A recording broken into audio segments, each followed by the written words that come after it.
Welcome, everybody, to another episode of Your Spiritual Journey. This is Dr. Bob, and this is the space and the place where we talk about things important to your soul. And we're also offering you tools to maintain your peace in times of chaos. Today's guest is actually somebody who's had me on her podcast as a guest already. So I'm pretty excited. I met her at the Northeast Reiki Retreat up in the Adirondacks. And you've heard me talk about that before, that every May there is a Reiki retreat that I recommend to any Reiki practitioner. So Tracy is a Usui Holy Fire 3 Reiki Master Teacher, Holy Fire 3 Karuna Reiki Master, and I'm going to ask her later on to talk about the difference between those two, or what makes one different from the other. And she lives in El Paso, Texas. She has over 27 years of teaching experience, has authored 3 books, is a yoga teacher, hosts the Ready Set Reiki podcast, and owns Feather Sister LLC. And she does have contact information that I will have on my website, as always, under resources. So if you go to www.yourspiritualjourneypodcast.com under resources, you'll see connections to how you can get a hold of or learn more about Tracy. So I'm going to stop talking at this point. And Tracy, I'd like you to trace your spiritual journey from childhood until now. And then we'll get into some of those things like beep, beep, the yoga jeep. Very good. Very good.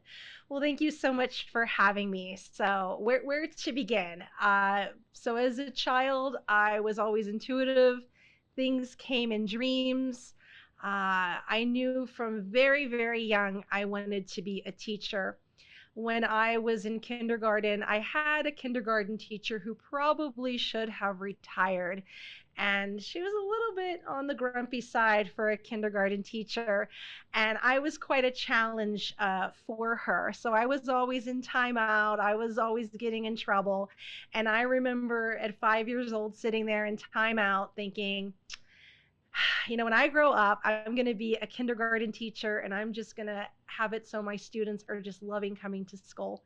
And that's what I did. I, continued to evolve and grow, and I went to college and became a teacher. And my classes were one that was welcoming and playful and energetic. And I treated kind of each class as this wonderful learning experience birthday party with that.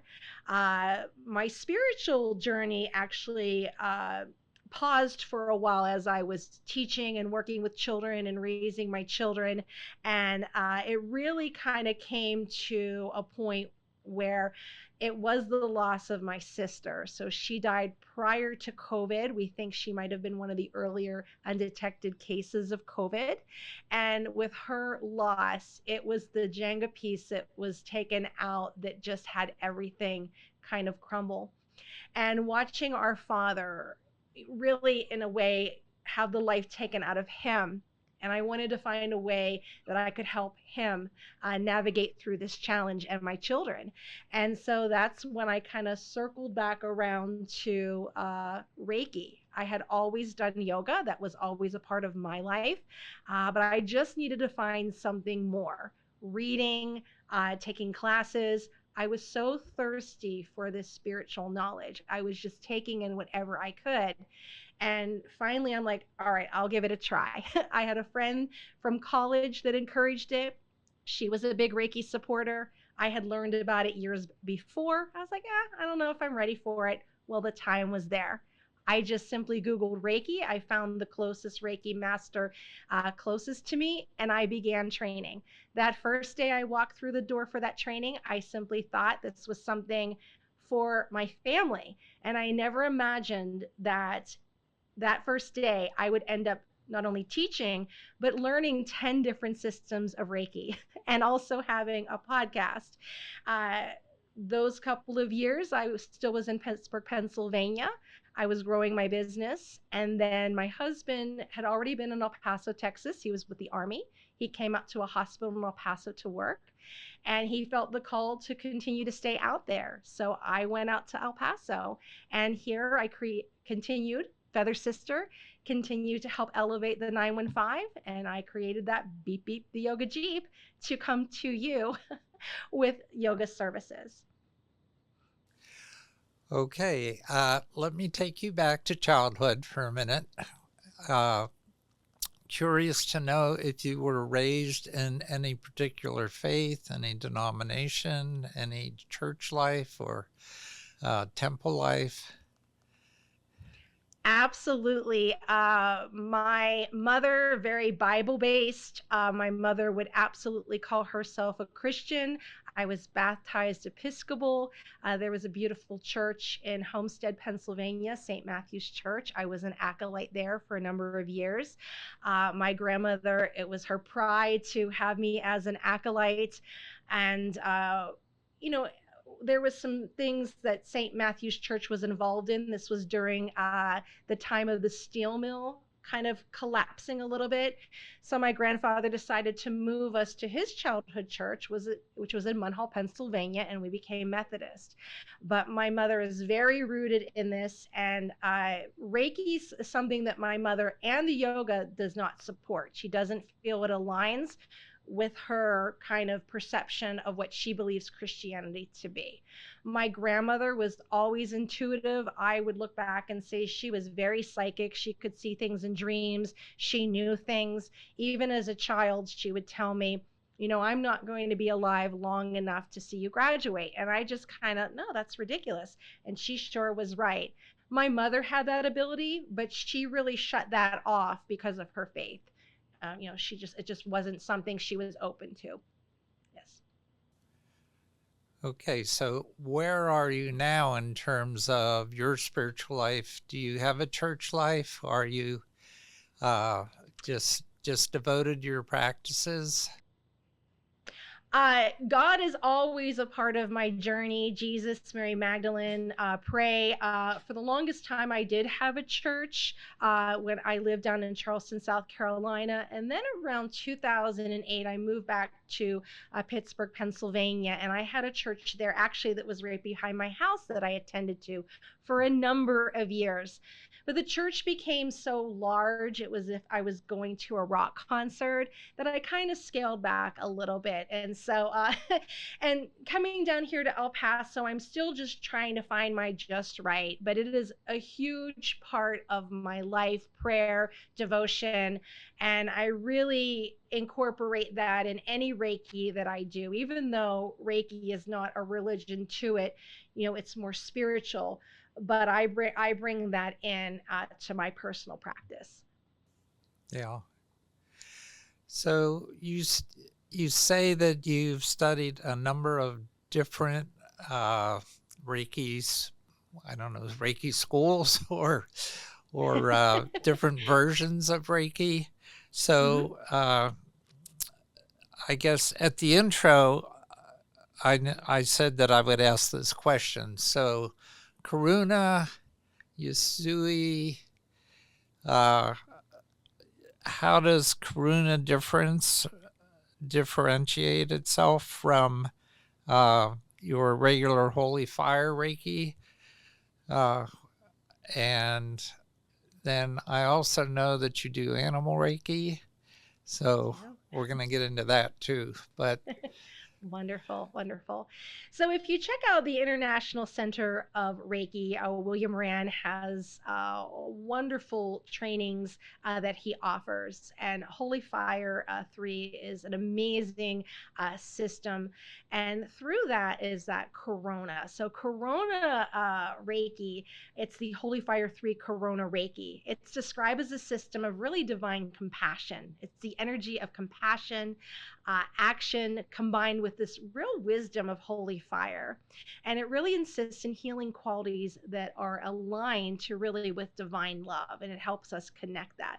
As you study Corona, you not only get that holy fire symbol, the master, you're also getting additional symbols in that as well. Whereas holy fire, you get the master, you get the holy fire system, and you also get the placement of world peace Reiki with that. So a little bit of difference.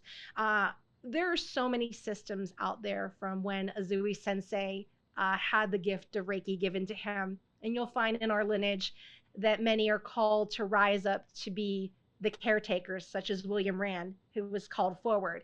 And then we know Colleen and Pam and Sue and Robin were called to come forward to do the animal Reiki. And so those are our caretakers who help create this wonderful manual to go out and help serve and share the gift of Reiki.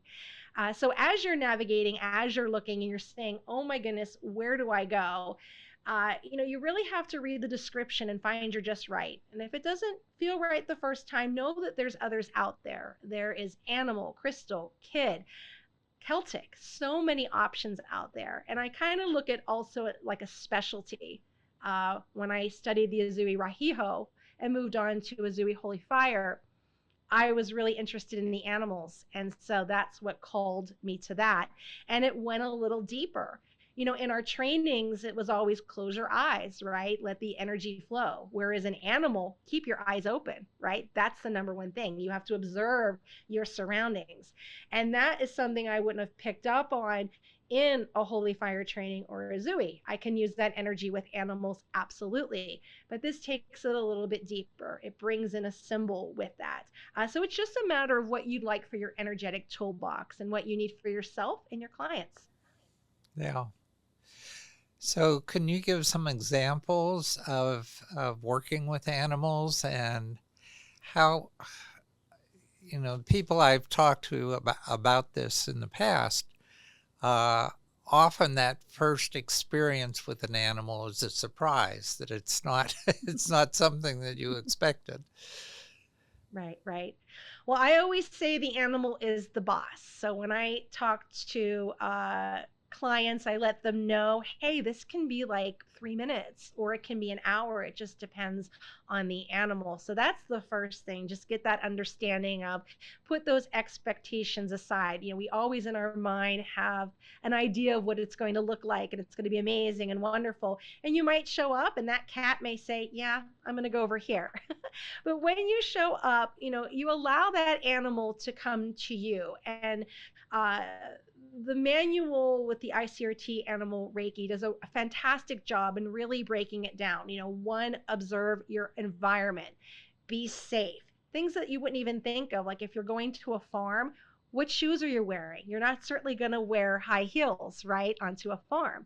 So be very mindful in what you're going to show up in. Also, let the animal come to you. You can do little techniques like a Reiki zone, Reiki bubble. You can sit there and just, let the animal come to you with that. So instead of holding the animal down and forcing it, we want to get that permission and consent from the animal. Even though the caretaker might be fine and wanting something, the animal may not be okay with that. So we want to have that animal, is this okay? In like a herd of animals, we want that pack leader. We want to get that permission. And so giving that animal that freedom. Also when you think of like, say, a fish tank, I wouldn't give Reiki to all the water in the fish tank. What if that fish doesn't want this? Is it going to feel trapped? Is it going to cause more stress to that fish? So I would simply kind of put a little bubble in the tank so that it can float there, so that the fish have that opportunity to swim around it or go through it if they want it. So those make it a little bit different, where you're thinking of the animal, right? Yeah. So how about your first experience with an animal? What was that like? Well, I personally own 6 Cavalier King Charles. So I've always been surrounded by animals, and I have a particular one that is my Reiki sponge, and he just lays there and he could lay there for hours. So I've always kind of had when you think back to how I interacted with my children and animals, I was doing the Reiki. I just didn't have a name for it. I remember, as my animal wasn't feeling well, and I would just kind of stroke my hand and I want you to feel better. But then I was just praying. I was just saying, God, make sure he's comfortable. And I would do the same with my children whenever they had fever. So I was using my hands and almost like, trying to absorb the sickness, like I'll take it from you. So I was doing those things many, many years before I actually got trained and learned, this is what I've been doing. I have a name with it. So I worked on my own, which is different because I raised them since they were puppies. And I've worked with birds and I've worked with animals at the zoo and on farms. So when I went out on my own beyond my animals, I do a little bit of animal communication as well. But I've always approached it as just having a fun time and, just listening to what the animal wants with that. A wonderful case I did was with it was a golden retriever. And we just went out to the backyard and I sat down and we just played and we threw the ball back and forth. And I would ask him little questions and talk. And then he would come over and I would place my hands and he would move to where he wanted it. We have our ways that we do it, like where you would start maybe at the head and down, but the animal controls it. He may not want that. He's like, hey, get the back here. I'm feeling it right in the back of my joint. So it's really, really listening. All the tools that we learn, especially in Holy Fire, the way Madame Takata did her hand placements, or the way Dr. Hitachi did it, or the way Azui Sensei did it. It's really custom to what the client is needing at that time. So it's listening to the animal and having that mutual respect. Yeah. Yeah. Okay. That's I don't know. It's something I guess I do with my cat. Uh, Yeah. and I haven't tried it on any other animal, but it's something that that my cat participates in my qigong practice. So so he really enjoys the energy transfer. Wonderful, wonderful. It's fun to do, like you It said, is. when you're working with animals. It's really fun. Absolutely. I bring my one. Actually, last week, I received a phone call that there was a cavalier that was in a shelter. It had been lost in the desert for 3 days. And we adopted him. And Max has been coming to my sound bath. He comes to my yoga class. So he's a part of it as well. When I teach online, I have a 4-bedroom house, and they're all right there in front of the camera. And as we're speaking, they're all here and they enjoy it. So even though you don't necessarily need to get these placements or attunements and trainings to share it. It's okay to work it in your life, in your family, in your animals. That's perfectly fine. Some of us do have the calling to teach, and some of us, what? I just need some tools to use in my life to help me. And that's fine. That's fine. So tell me about Beep Beep, the yoga jeep. How did that Ah, come about? okay, so for the longest time, I had always wanted a Jeep. And my husband was already here in El Paso. He came out prior to COVID. And as I shared earlier, my sister passed in January of 2020. And I was supposed to come out to be with him. My children are getting older, and last one was in college. And that was the intention, to go out. Well, she passed, and it just was such a devastating loss, as when you lose anyone, especially a sibling, to the family. And my stepmother kept saying, you can't go out. You can't leave your dad. You need to stay here. Well, I told my husband, I needed a little bit more time, to be with my dad. There were some things that needed to be taken care of.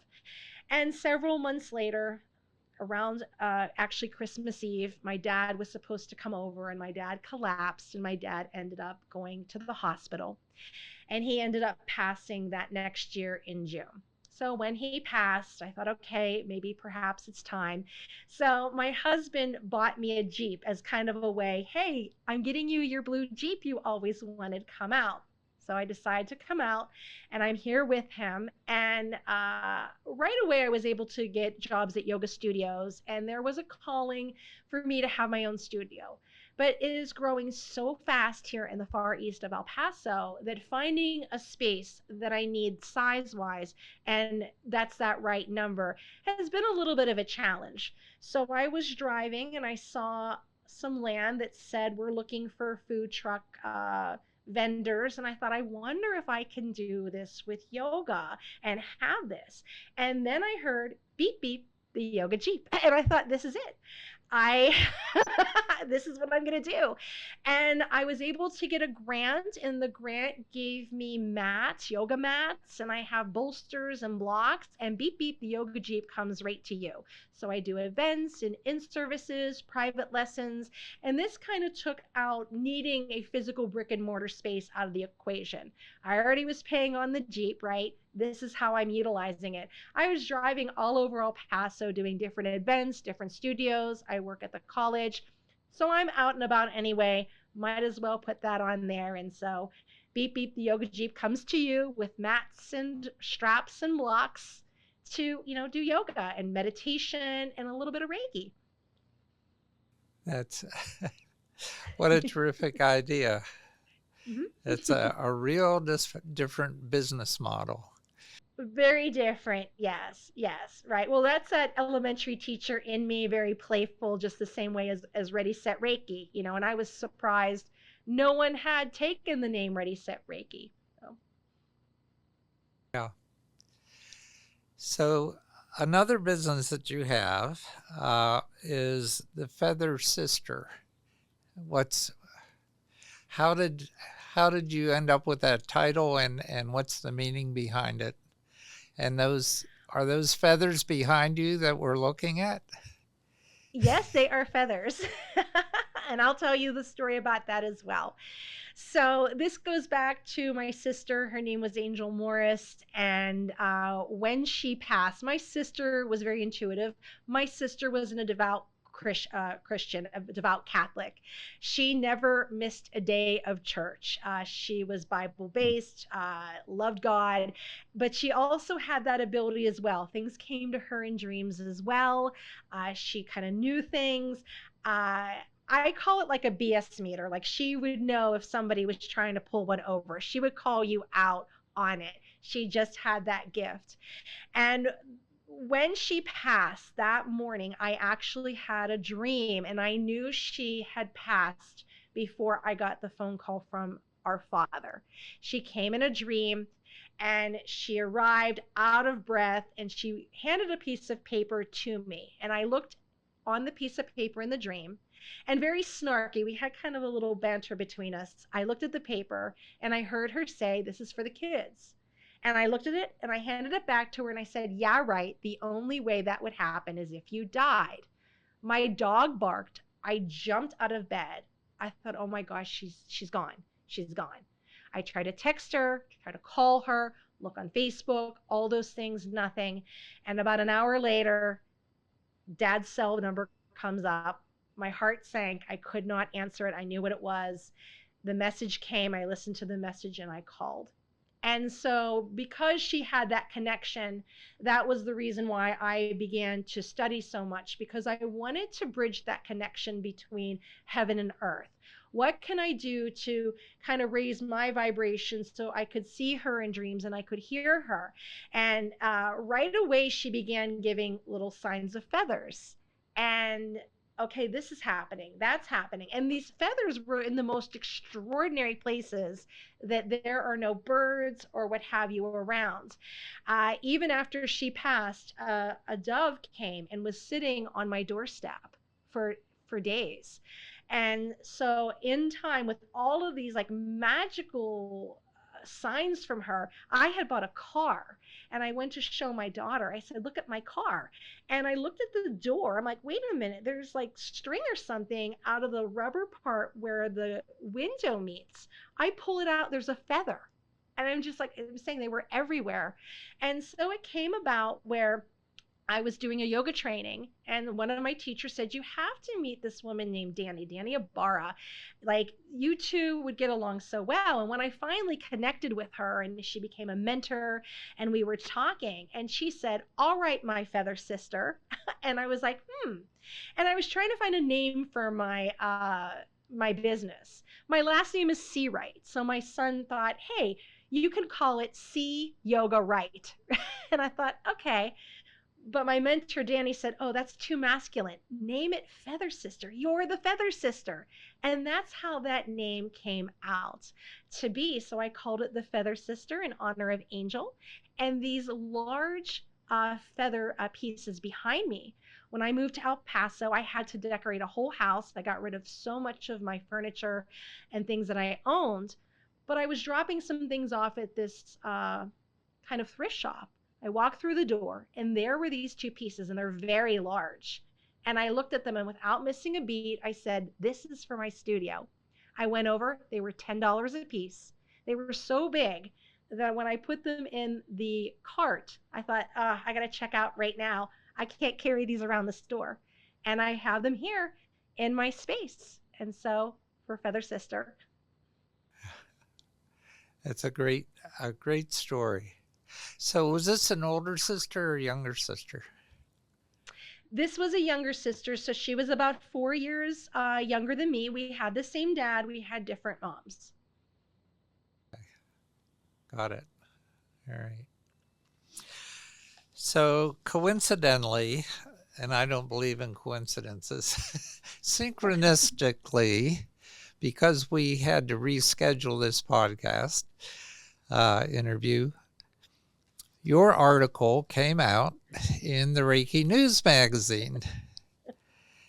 And I understand it's not your first article for them. So how many have you written? And I also understand you've done some books. Mhm. I believe I've done 4 articles with the magazine currently. I did submit another article for them when they had their September 1st deadline. I have written for different magazines and newspapers, and I have 2 children's books. And then I have a book that's a history book through images of America about Salem Township in Delmont. So it was about the little town that I lived in for a few years. Yeah. Okay. So somehow you fit writing into all these other things that you're doing. I do. I do. I mean, it just comes to me, especially like I wrote an article about Luna's purpose, and that is about a dog here that she was found on the border. So many people may not realize as the immigrants are trying to get into our country, they bring their beloved dogs in, and they're not allowed to cross. So many of them have to leave them. And there's a wonderful organization here that comes and takes the dogs, and sometimes they hold on to the dog until they're able to connect with the family. But if they're not able to find the family, they send it out and they're adopted. And Luna was adopted by my very good friend and student here, and she received her placement. So she is a Reiki practitioner and she works on clients. So when Claudia has her sessions, you go over to her space, and if you go over to her home, Luna jumps right on the table and places her paw appropriately. And she also gives it to her little sister, her little fur sister, Ginger. That's so cute. I Yeah. can just picture that. Yeah, and many people don't realize that the animals can receive that level 1 and level 2. So I've done placements for cats and turtles, and different animals to go out there too, because that's another thing you learn in the animal Reiki training is that animals really love to have a purpose. They love that. So me adopting Max and making putting him as a service dog, like asking him permission, are you okay to do this, or do you want to come to the yoga class to me? I talk to him just like I talk to him as one of my children, like, we're going to go to yoga class today, do you want to come? And his little purpose is to hang out there. So this article in the latest Reiki News magazine is about how to create a Reiki podcast. Uh, what was it that inspired you to start a Reiki podcast to begin with? Well, that's a great question. So, a few years ago, I had written a book, uh, Images in America, Salem Township in Delmont. Now, that's kind of like a picture book, a coffee table book, but through that book, and don't underestimate the power of you writing something because someone will see it, get it out there. You may feel nervous. I don't know, but it's amazing. I've had these connections that came through from my book. But that book led me to a woman who had a radio show, and I was asked to be a script writer. So in those days, you were on your phone, and that's how you conducted the interview. And there was a forum, and I was in charge of gathering the questions and asking them to the guests that came on. And I did that for a couple of years, and then things got really busy. She was in California, I was in Pittsburgh. The time frame wasn't working. It was that time where my daughter wanted to do karate and do Girl Scouts, and so it just wasn't working. So I put that aside and moved on. And when I was here in El Paso having my business, someone reached out to me and she was a producer and she said, "Hey, like, I would love for you to be on. There is this show, these two hosts, like it was between both of them 60 years of amazing things in the radio industry. You would have a 30-minute interview with no commercials, and we would love to have you on. They're going to focus on spirituality, they're going to focus on Reiki masters." And it sounded great. I'm like, okay. She's like, well, let's do booking. But then I found out there was a price tag to it. It was one of those pay to play opportunities, and I'm like, people really pay for this? And she began to break down the cost, and it made sense. Editing, it was not commercial. She gave me some examples, and I'm like, well, you know what? I'm going to pass. And I thought, what could I do to help others that might have taken this opportunity thinking they were going to get thousands of hits on their website and more clients and customers?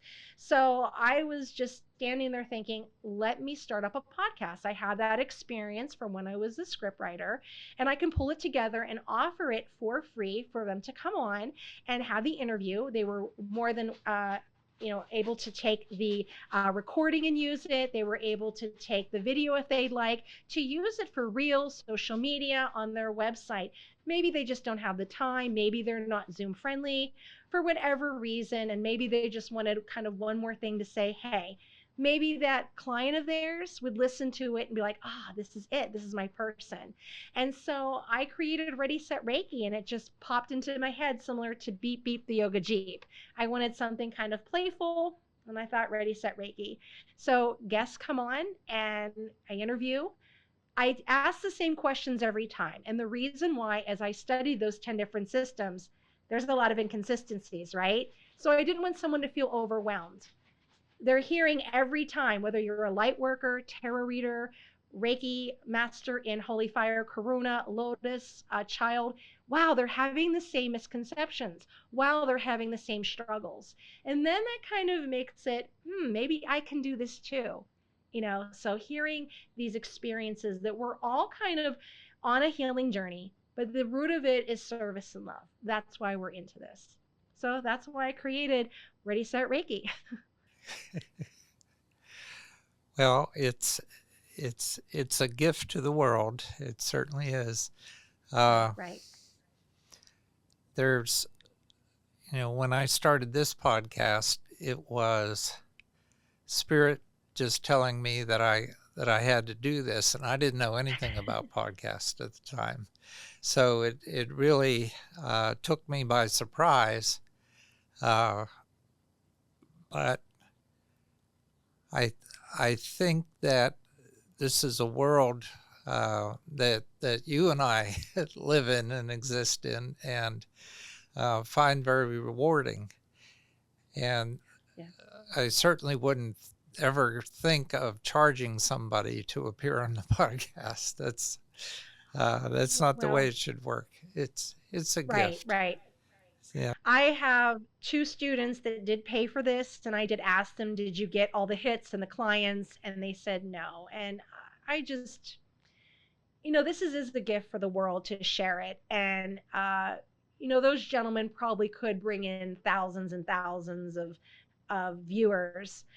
But if we work together and we all collaborate, you being on mine on yours, then we have people listening. Then they'll go back and they'll listen to the other episodes. So together, we're working to spread this information about how wonderful, Reiki is. So it's just, working together. No, that's for sure. So you've got a number of suggestions in here. And I wonder, in creating this, when you determined that you were going to do a podcast, is a lot of what's in this article from trial and error, or did you have a mentor? Like I had a mentor take me through what they went through so that I wouldn't have to repeat their mistakes. And sure. So I get a sense that you're giving people a formula that you didn't have when you started and you could have used. Sure. Is that how this happened? Well, when I was a script writer, I learned some things through there. And so when I began the journey, and I had to be very mindful when you write for Reiki News, you can't advertise. So it's hard to not put Ready Set Reiki in it. So I have to keep that out. But yeah, this was something that I wrote this exactly a year into this of my experience, just kind of looking back and how to help others. A lot of people, when they come on, they'll say, I'm going to do a podcast too. And I'm like, okay, well, be mindful, because you get into this and you don't realize you have to be consistent. And sometimes you burn out from it as well.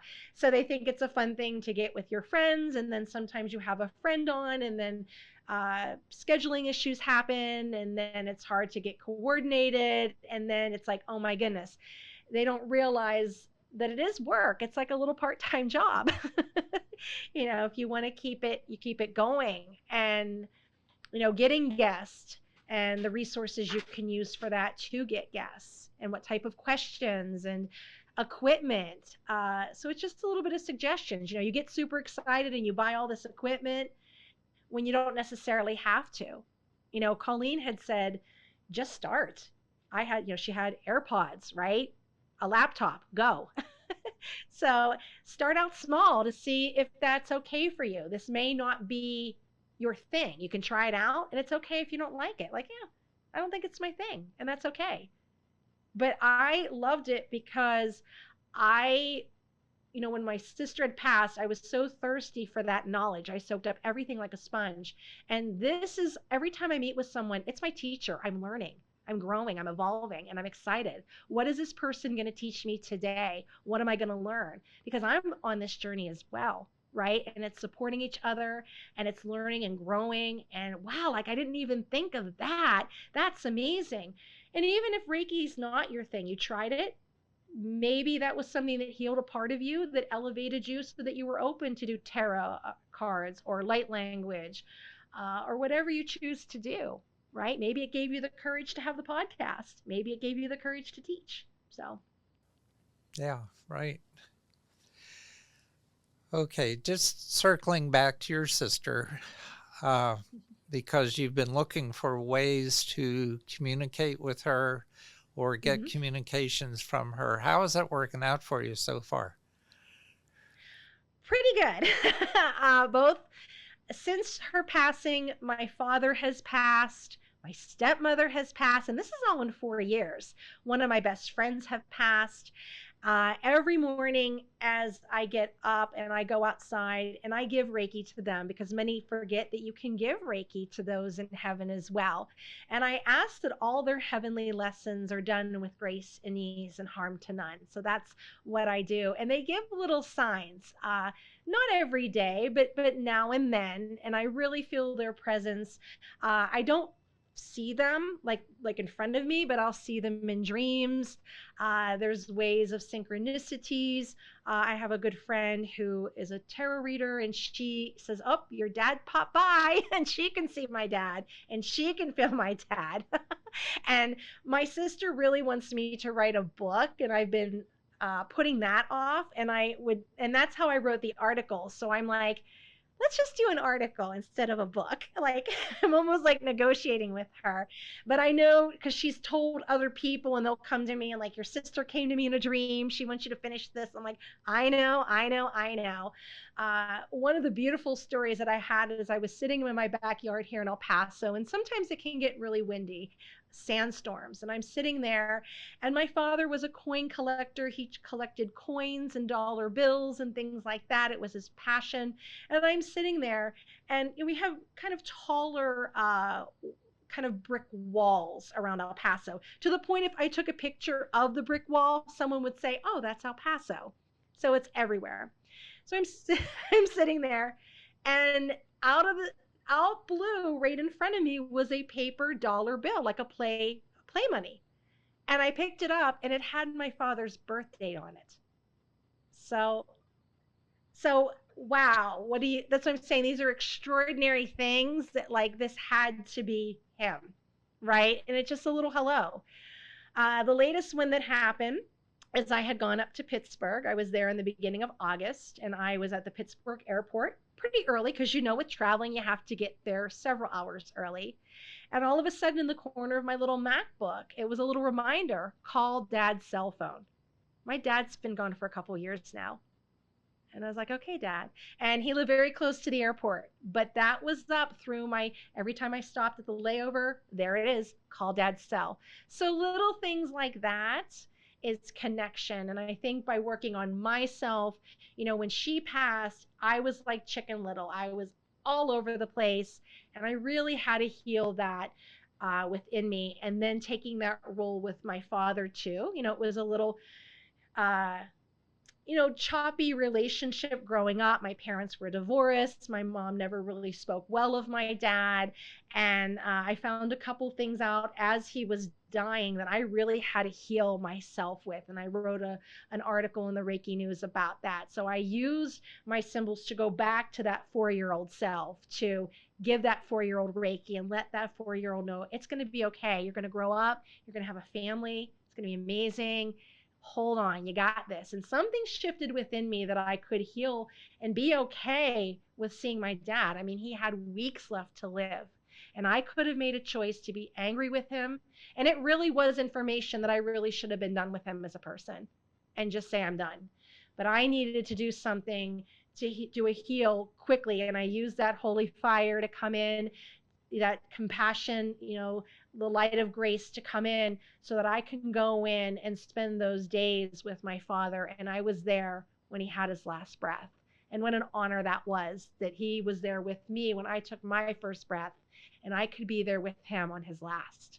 And if it was not for that Reiki, I would have just said, I'm done. Me from 5 years ago, I would have been done. There was a time in my life I didn't talk to him. I was mad at him, and I was young.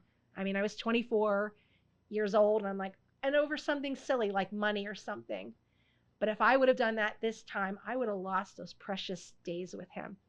So that's how Reiki can heal. Wonderful stress reducing, helping with the anxiety, getting rid of those layers of just anger and frustration that I worked on, so that I could be there and hold space for him. Yeah, that's wonderful. Yeah. Yeah, it sounds like you use Reiki in every single aspect of your life. I really have. And, sometimes it may not work. You find what works for you. The yoga works for me. It brings me a sense of peace and calm. It settles my mind. And the Reiki is just a tool for me to use, as I walk into the store and I see something and I'm like, oh my goodness, Angel would have loved this. And instead of me going down to like, oh my God, I can't believe she's not here, and get anger, I stop and okay, these emotions are coming. I'm going to place my hands right here. I'm just going to breathe. I'm going to ask the Reiki to help me on this. I'm going to, bring in the light of God and get myself to a place where I'm like, okay, now I can say, yeah, she would have loved this, man, and continue with my day, because it can really gobble you up. You can really go down. My daughter would say, you're wallowing in the grief. You're wallowing in the grief. And I just had to do something to get out of it. It really just was a defining moment, I think, in my life with that. Yeah. Yeah. Well, as always, these conversations come to an end at a certain point, and we're nearing that point. And at the end of each podcast, I ask the guest to leave my audience with some words of wisdom. And you've just been giving us some. But is there anything else that you would care to leave the audience with that might help them on their road to peace? I would say just to be open to any possibility, and find what works for you. Maybe yoga's not your thing. That's all right. Try something else. Don't let it discourage you from finding that right thing. And when you have that right thing, continue to bring it into your life. When you learn Reiki, many people come and they think it's like a little wand. Poof, you're done. You have to do the work. You have to show up. You have to, get up every day and do your Reiki principles just for today. And at the end of the day, maybe, what? Oh yeah, don't worry. Well, I blew that one, so let me try again tomorrow. So I always tell people, try to be 1% better. There's a technique, a Japanese technique for business, Kaizen, but you can use it in your own personal way. Just try to do your best. And if you mess up at the end of the day, try to be 1% better tomorrow, right? Because there's just sometimes I'm not going to get angry. Oh, that blew that. I watched the football game and so I'll try again. So don't get defeated. Give yourself grace. You are learning. This is the first time you're humaning, right? We don't have an instruction manual. So do the best you can. You mess up, try to do better the next day. So that's what I would leave for people. So just try to find something. And when you do, continue to do the work and try to be better, even if it's just 1 more percent. I think that's great advice. So audience, as always, take what resonates with you and adopt it to your life, and put the rest on a shelf until you're ready for it. And until next time, this has been your spiritual journey.